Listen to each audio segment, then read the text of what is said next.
Welcome to Penrose Learning, where we make understanding easy. You begin by confirming essentials. Check the SIM in its tray for damage and reseat it carefully.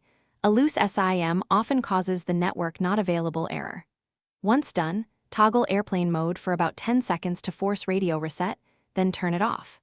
Next, reboot the phone to reload system services and carrier profiles.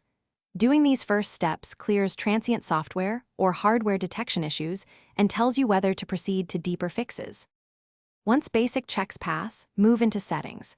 You should set network selection to automatic so the phone will find your carrier. Manual selection can lock you out of service. Then inspect APN fields and reset them to your carrier defaults because incorrect APNs block voice/data registration. Make sure carrier settings and the phone OS are up to date. These updates often include radio firmware fixes.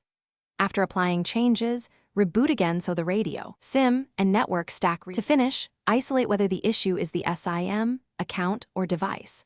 Put your SIM into a known good unlocked phone. If it works, the problem is your device, and you should inspect antennas or seek repair. Conversely, try a different active SIM in your phone to test hardware.